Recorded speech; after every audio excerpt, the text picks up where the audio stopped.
Me too. All right. This is the best option for me. I know because I've tried other options. Right. Yeah. Every time I try something else, it just feels wrong. No soul mantra. God, I love the no soul mantra. The no soul mantra always feels so good to talk about. Really? Yeah, I should just talk about. This is what I'm doing right now. It's much more enjoyable to me than watching TV. I was thinking like, let me just watch a movie. That's what people who have shitty jobs do. People who have shitty jobs, they just want to soothe themselves with some shitty movie, and I hate that. I feel like that's just such a horrible life. I don't want to watch some garbage. I don't want to watch. Did you see the new superhero movie? Do you want to watch Fast and the Furious 20? No. You fuck all that shit. It's all the fucking same. All those movies are just the same fucking garbage. Glitz and glam bullshit. I don't want. I'd rather do this shit. Let me just make up my own bullshit. I feel much better. I want my brain to be active than passively absorbing some shitty bullshit. Yeah. Okay. So what do I want to talk about? The no soul mantra. Let's just rant about it. The more elaborately that I explain the no soul mantra, the better I feel. Why? It just feels like such a cleansing, wonderful thing. Where at the end, when I start explaining this mantra, I feel like, oh yeah, all my troubles go away. It's really like, it's like a divine thing to meditate on. It just cleanses my brain. Really? Well, maybe it's the devil. Whatever. It's either divine or demonic. But I like it. All I know is that at the end of it, I feel like everything's just right as rain. Like all right, there's all this like darkness in my head right now. I'm gonna say this mantra, and I just like after like a half hour, I'm gonna feel like, oh my god, I feel like blissful, and just rejuvenated. There is something divine about it. It's an idea that they try to relay to people in churches and stuff because it's kind of it's at the heart of a lot of religious ideas. What is that idea? Just that the belief in the one, the belief in the one, the belief in the one is a religious idea. The belief in the word of God, the magic of the word, attributing a word to something, and by attributing it to something, you create sort of a spirit. That's a religious idea. I would imagine that just the idea of God and the idea of religion probably originated at the same time that people started naming each other. I think language and the soul and God probably all originated in the same way. It's just that people started tossing around words. That really kind of makes sense to me. Like the idea that like a long time ago, I think there was just shit happening. There was just shit happening. There was light going in through eyes and creating actions. And then people started to use language, and then they started to say, you're a you, and it's like a little game. It was a little game. Before that, there was just kind of shit happening, and then eventually there was kind of like, you booga booga, and people go booga booga and booga booga, and then they go booga booga, timmy door, timmy duh, booga booga, timmy duh, jamajaba, jamajaba, and boogaloo. Don't make them sound old.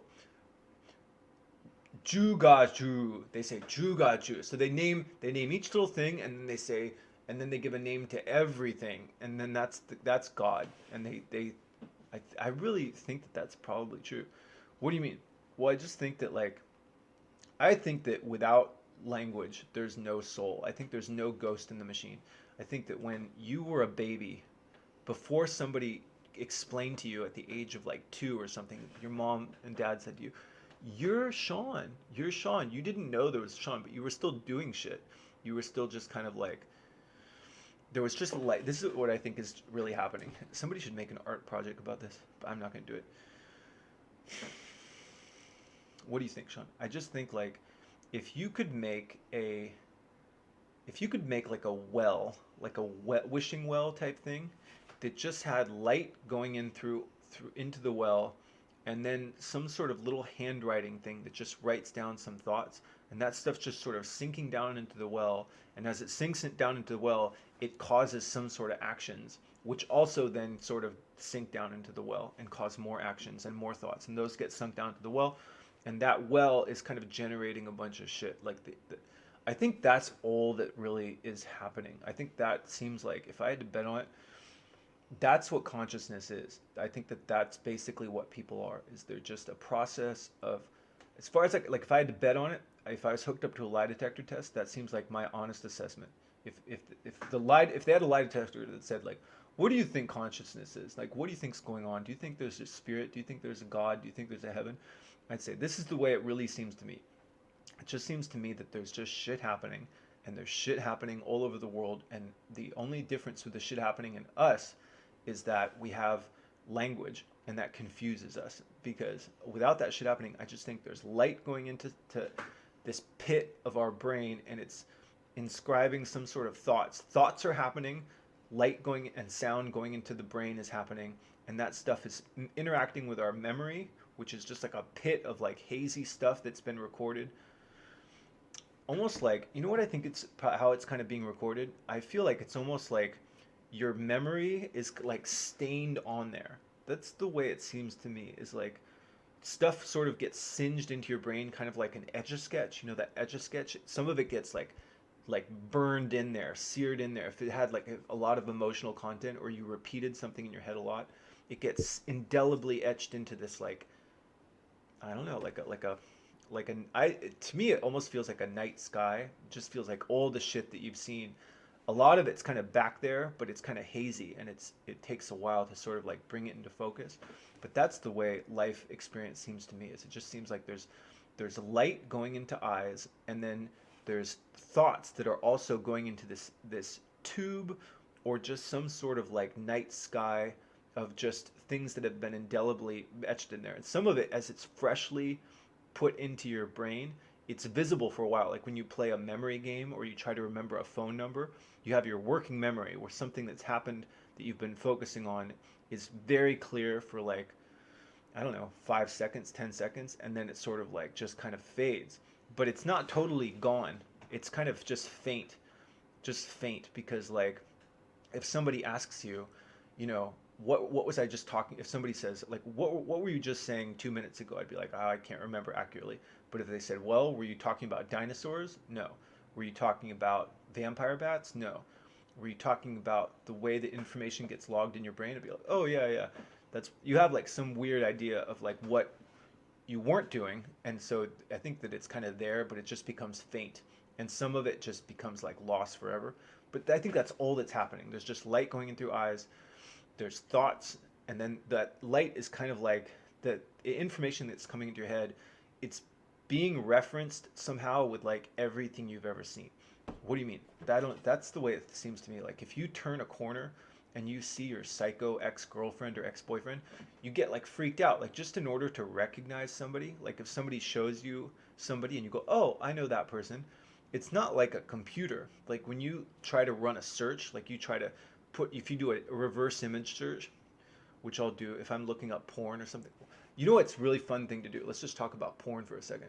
But what's a fun thing to do is to run a reverse image search. Like if you see like a super hot chick that you want to jerk off to, but you need more pictures of her naked to have like a really good orgasm, you can run a reverse image search, and then it'll just find like, oh my god, there's thousands of super hot pictures of this super hot chick with no clothes on.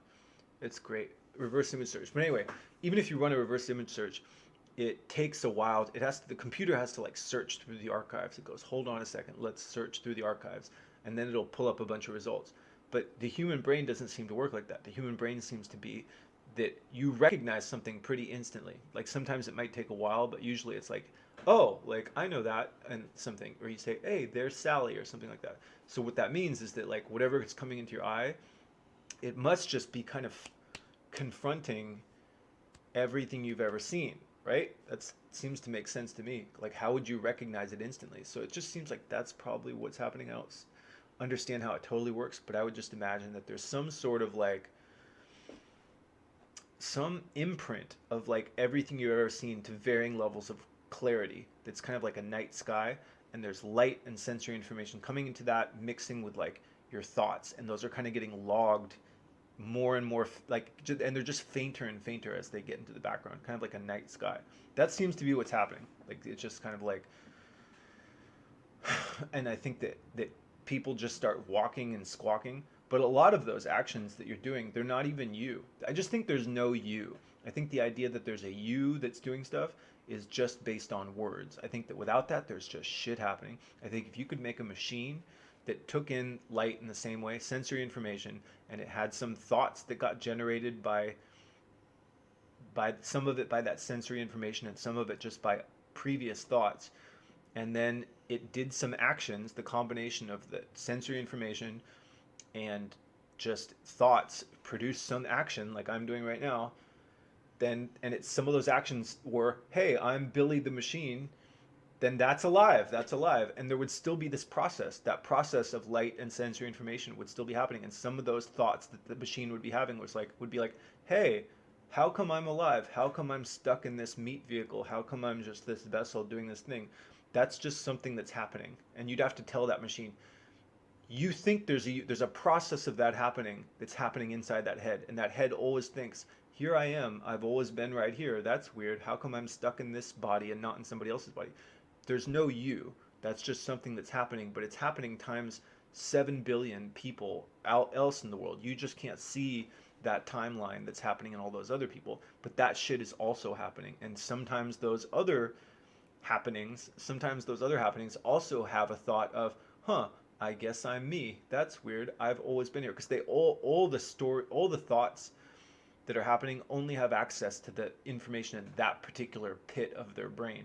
And so they always think that everyone thinks they've always been there. And that experience is happening in like 7 billion other forms as I speak, not to mention like billions and billions of animals. And that's just what happens. There's just light coming in through eyes, and there's shit happening. And I think that that's basically it. And it's not particularly, I mean, it's special in the sense that it's more elaborate than just light going into like a pool of water. Like there's light going into the ocean too, and it causes reactions and things to happen in the water too. But people, when it happens in the form of a human, people think that it's like this magical thing. But I think the idea of it being an entity comes from words. I think that people, they name people and they say that, I think what a word does is it says that this is you, and this is a word says what a thing is and what a thing isn't.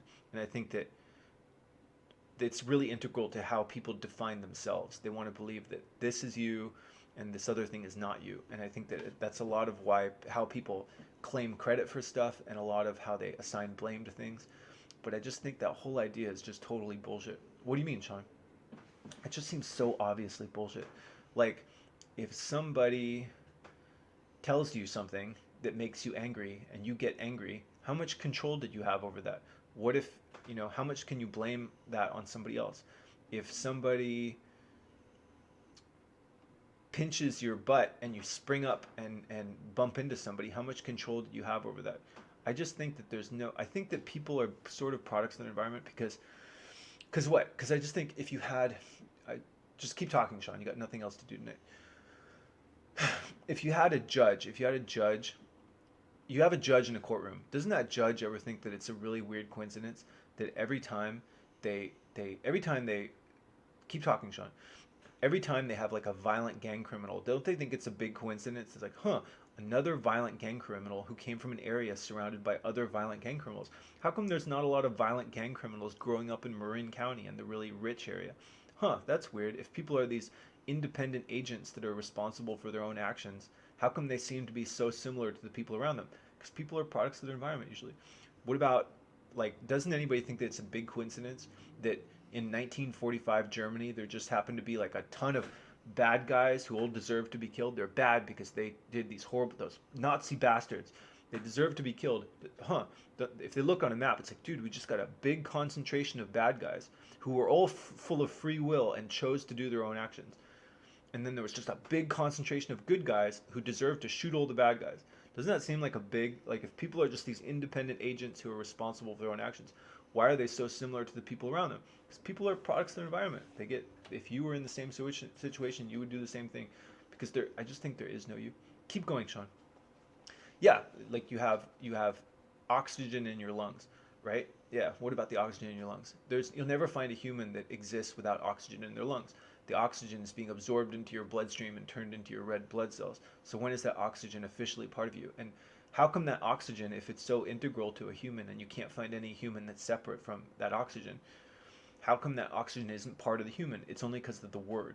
The word says that that those things are not connected. But I say that without the word, there's no separation between you and the oxygen, any more than there's separation between the fluid in your body that comes in and out of your body. Really? Yeah. I just think that it's just when is a hair follicle officially separate from you? Nobody has an answer. Like if somebody says like, why is this shirt not part of me? Why is the shirt like a different thing? It's just the hair on your head. If your hair separates from your head, when is it officially part of you? I just think there's no division around those things. There's just what people attribute to a book. They're all different. You could take something off of a person. There was a Star Trek episode where they did that. They had this guy who they just kept removing parts of his body and replacing it with a machine, and they just asked like the doctor sort of slowly broke it to the guy and said, look, there's just a point at which if you replace enough parts of that person with robot parts, eventually they're just not them anymore, because again, it's just like there is no you. Where do you define that you? It's just in somebody's head, but the person changes, and so people change over time. if somebody if somebody said like somebody words don't change. I think words provide some sort of like anchor to a world that's constantly changing, because it is kind of maddening. It's kind of maddening the way that the world works as just sort of this conveyor belt where whatever you're doing or whatever, once you got it, you're like, oh, I worked really hard, I got it, and then it's fucking gone. And then oh, just I'm gonna get it perfect. Oh, what a perfect day, gone. Like that process of like I got it, oh, now it's gone. Oh, everything was so beautiful and now it's gone. That would be kind of a maddening thing if it weren't the case that even that thought of the nature of reality working in that way wasn't also transient. That thought is going to leave your head, and so it's kind of a mixed blessing. But it's kind of horrible if you think about it. It's just kind of maddening. The shit just fucking keeps changing. And so words, you couldn't really. It seems like it would be really hard to live in that way. To live in a way where you sort of acknowledge the transient nature of people, just the idea that they change over time. And so you want to have some sort. It seems like people want to have some sort of bearing. They want to anchor something, and I think they do it with words. And so when I look at my dog, I go, oh, Charlie, that's the Charlie I know and love. And actually, ironically, it seems like people value, even if that soul is imagined, it seems like we value that imagined thing more than we value the tangible shit. Like people are like, we don't care if it's imagined anymore. Don't tell us that there's no soul, you nihilist asshole. We love our kids and we love our friends, and we don't care if they're fucking real or not. We're gonna believe. We believe that they're real. Yeah, I get it. I try to believe in my dog too and stuff. But if I really had to bet on it, I don't think there's a ghost in the machine. I mean, I guess there's whatever makes up you, and because I think whatever makes up you is very oriented towards wanting to stay alive. I just think people. It seems like people are basically just a pattern of like stuff that's been arranged to really want to preserve itself and to generate more of that pattern. That's what it seems like life is. If I had to guess how life happened, what people call life, I just think there was probably some sort of little something like this. There was probably some sort of little whirlpool. There was like a little whirlpool of sand or some like little pattern of sand that just worked in such a way where it generated more of a similar pattern of sand, something like that, where it just kind of like whatever pattern successfully generated other patterns would keep happening in a manner where if it had some sort of mutation and structure that was better at preserving itself and better at generating more patterns, it would just sort of keep doing that, and it would just through nature, through Darwinian trial and error, it would just find a more elaborate, a better structure that's better at sustaining itself and making more patterns. And I think that's what people are. I think that's what life is. And that's the way it seems to me if I had to really bet. And so I just think, what's your point, Sean? Just keep talking about that, how there's no things. Yeah, if you went. So I just think like the idea of, I think when people try to attribute words that don't change, words kind of say what a thing is and a thing isn't. They give sort of a one-sided take to something that otherwise, without the word, that thing is not that thing could be thought of as interconnected with its surroundings, and that thing changes. So when somebody says to you like, you're an asshole, they're trying to like type you as like a thing. And it plays this trick on you. It plays a trick on me. Suddenly I think to myself, oh no, am I an asshole? How do I know if I'm really an asshole? Will I always be an asshole? And someone goes, Once an asshole, always an asshole. You can't like look inside yourself and be like, oh, yep, there's my asshole badge. It's not like a real thing. Asshole is as asshole does. And so if you want to not be an asshole, whatever the fuck that means, just don't do asshole things for like a year and you're not really an asshole. That word doesn't have any meaning. And so when somebody says to you, you're a bad person, it's like, just don't do bad stuff. There's no bad person. You are what you do. And so people have done all sorts of shit. If you took any human and you could look through their whole life and find like the worst thing you did, you could make anybody out to be a monster. But people aren't all one thing. They can't be typed with like one word, but that's what words do, because words are these single, one-sided, unchanging things that limit and exclude all the other. They don't factor in time, and they don't factor in something being interconnected with its surroundings. They just make a bullshit frozen definition of something as being separate from its surroundings. I think without the word, I think that nothing is really separate from anything else. What says that something is separate from anything else? And then how much can a thing be a thing in a constantly changing world? If you had a thing and that thing sort of like, if you played the world at like 1,000 years a second, a lot of things that you think of as like permanent things would clearly be moving. Like if you think of a person, you'd see them rising up from the ground and being assembled from food and shit, and then just disintegrating back into the ground. And you'd think like, what is that thing?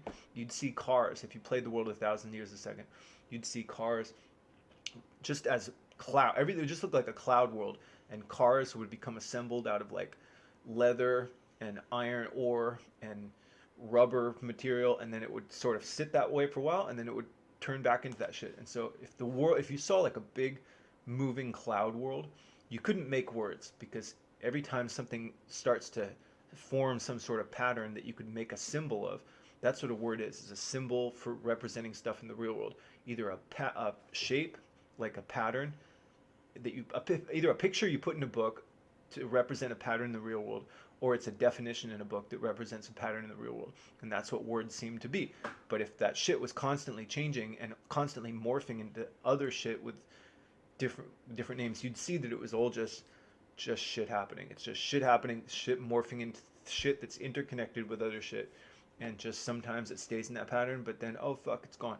And I just think that's what, I think if you really saw the world 1,000 years a second, words wouldn't even work, because you'd say like, it's a gobbledygook, and then it morphs. Wouldn't that be like a maddening world? That would be a truly I just love that. Somebody should make like a weird, creepy story about that, about somebody whose just world is like obviously changing. Some weird like nightmare world where he's talking to Jane and Sally, and then all of a sudden it's just like a dream. You ever had a dream where just you're in like a circus and you're talking to two clowns, and then suddenly they're penguins, and then suddenly you're on some sort of Arctic exhibition trying to find gold, and then for some reason you're sitting in an office with your ex-girlfriend and you're talking about the stars, and then she says, hey, I have to go to the laundromat. Like just weird random shit where the world just kind of like forgets. It constantly forgets. I love that idea. Why do I love that idea? Because I just think that that's kind of like, in a weird way, if over enough time, I feel like that's how like the world really is, and it's kind of maddening. It's particularly when you get to be like in your 40s and 50s. You can see like so much of what you valued and so much of it you thought was like really integral and special and would be around forever, just fucking gone, just fucking like forgotten. And what happened to that childhood stuff that was such a big deal? I don't know. It's gone, and Sally's not there anymore, and it's just forgotten. It's really crazy when you think about that. What do you mean? Just that nature. It's kind of maddening. You want to just anchor something in with some sort of permanence and just be like, just fucking stay.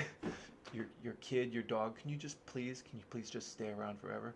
And it can make you kind of nuts, but it's not going to stay around forever. But you can try. And so that brings me to my next point. It's just the idea that I think a noble purpose in the midst of all of that chaos is to doggedly stick to your thing. I think that that's kind of a cool way to live. I think it's a cool way to think of life as just a battle against chaos. You've got your thing that you're trying to stick to. You've got your word. You've got your marriage.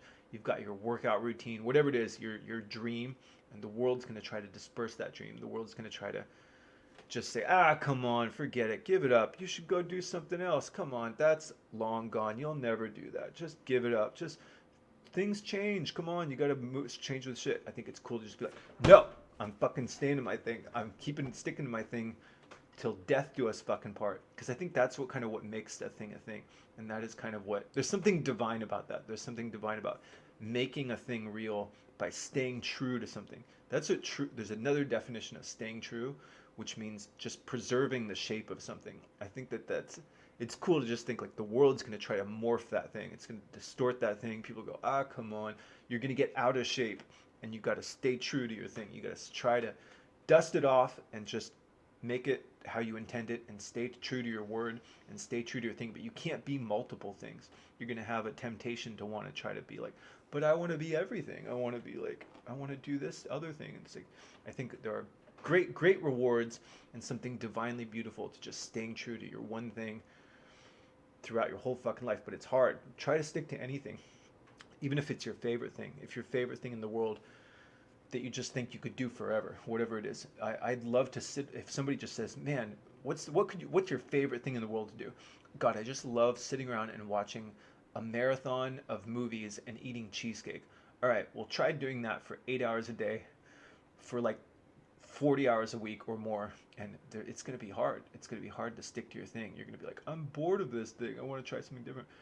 I just think, but I think if there's anything that you can do, if there's anything you can stay true to, if there's any person that you can actually stand to be with, if there's any career or hobby that you could really do for like 8 hours a day, for like 40 hours a week, then you should stick to that fucking thing because that's your fucking passion. I think if you really didn't love it, you probably couldn't do it. I tried doing this delivery job for like 4 days, and I was like, fuck this, I can't do it. But there's one thing I can do, and that's my passion. That's my passion, that game art type, character artist type stuff. That's my thing. And so I'm sticking to it. That's what I can do. But the world's going to try to trick me out of it. The world's going to it's going to morph and change, and I got to go, no, I got to dust it off like a fucking sandcastle. What do you mean? I just think the natural state of things is change. And so what makes a thing is a consistent pattern like a sandcastle. And so if you want a thing, you got to tend to it and maintain it like a garden as a pattern. Otherwise, you got no thing, and that sucks. I think the default has changed. The world's going to try to disperse your sandcastle, and you got to stick to it for as long as you can. You just got to try to get out there every day. The wind and the tide are going to try to erode away and blow away your sandcastle, and you got to get back out there, dust it off, reinforce the walls, and keep trying to build the biggest fucking most awesome sandcastle you can make before the tide and the wind eventually succeed and disperse it, because it will eventually. The tide and the wind are going to disperse us. They're going to disperse us. They will. They're going to, and I don't know, maybe if you build like a really fucking awesome sandcastle, some other people can keep it up after you're gone. But I just think as long as I have life in me and air to breathe, I want to try to stick to my fucking thing, dust it off, and keep at it. Why? Because I don't know, you might as well try to be better. Why? Because better's better than worse. Really? Yeah, that's what I think. Fuck it. Why try to be better? I don't know. Might as well try to be better. Why? Because better's better than worse. What do you think, Sean? Do you feel like you adequately explained your mantra? I want to talk more about the no soul thing. What do you feel like you need? I feel like you didn't say something about that enough. Yeah, just go back to the idea about like, yeah, you got a tree, and the tree has dirt in its roots, and the tree is absorbing the dirt and turning it into tree matter. When is that tree matter, when is that dirt officially part of the tree? Nobody has an answer, because I just think there is no separation. All right, you already said that. Anything else you need to say? No, I got it. I said it. Now how do you feel? Cleansed. I feel cleansed. Really? Yeah, I feel like, oh yeah, those things are all bullshit. Good guy, bad guy, asshole. Those are just it's a weird phenomenon that happens when people are trying to attribute. They're trying to paste and apply fictional words. Like if something doesn't change, it's a word. It's a concept. They're trying to apply one-sided words. They're trying to apply unchanging, separate, distinct words onto a world which is constantly changing. And I think without the words, everything is interconnected with its surroundings, and the words kind of like they create these illusions. They make it seem as though a thing is stable, which it's not over a long enough time. I think even at like a microscopic level, nothing is stable. So they're trying to apply these words to things, and the words don't change, but the things that they're applying to do change, and that causes a lot of confusion and just weirdness. And then also it creates the illusion that that thing is not connected to its surroundings, but it is. And people are very connected to their surroundings. All the words that are coming out of my mouth, I didn't make up any of these words. All of the there's there's this quote by, what the hell is that guy's name? Naval, where he says, what does he say? He says to check and see if free will exists, just stop exercising it. What does that mean? Which just means that if you think that you're the free author of your actions, if you think that you're the one in control of your thoughts and actions, then you should be able to just stop doing thoughts and actions. Just try to stop. You just try to stop exercising free will, which means like if you're choosing to do actions and thoughts, then just stop doing actions and thoughts. And you can't if you've tried to meditate or something like that, try to stop thinking, try to stop acting. You're doing all kinds of actions automatically. You're breathing automatically, you're processing food automatically, your heart is beating automatically, you're blinking automatically, all sorts of shit. And a lot of those, there's a blurry area. Like if you're listening to me right now, your thoughts are my thoughts. Like my thoughts are running through your head. And if I was some sort of guru type person, people can like brainwash you, and you can if you spend a lot of time listening to some nasty right-wing propaganda, you'll suddenly start thinking and acting like with right-wing propaganda actions, because there's no boundary there, and so you got to guard the portal of your mind. You can't, you birds, you garbage in, garbage out. If you sleep with dogs, you'll get fleas, and so you should not really, those people that you think, there's no like border around you, and so if you start hanging around with sleazy, creepy dudes, you might start suddenly acting sleazy, creepy. So you should probably just, I think that border doesn't exist. I think that you kind of blur together with you become similar to the people around you. You become a product of your environment, and you're kind of a hodgepodge. The shit bouncing around in your head is mostly an assemblage of just shit that's coming through your ears, and I don't know. That's everything's a remix. Yeah, that's the way it seems to me. Anything else you want to say? Um,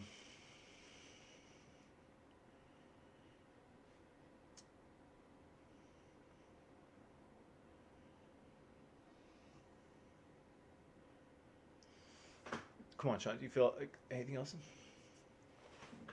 No soul, no you, no me. But you're gonna act like there is. Yeah, like even though I have to say this mantra like once a week, because the world's gonna mystify me. Pretty soon, my dad's gonna say, "Hey, Sean, why don't you do this?" And I'm gonna go, "Hey, Dad," and I'm gonna get caught up in that stuff again.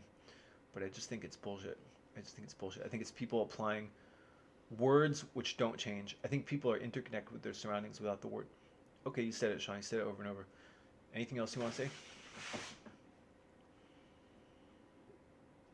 I just want to keep talking about that. Why? It feels good to say that. Why? Because it seems like the truth. It seems like it makes the world seem so much, the world suddenly makes so much more sense to me. I'm like, oh yeah, now I get it.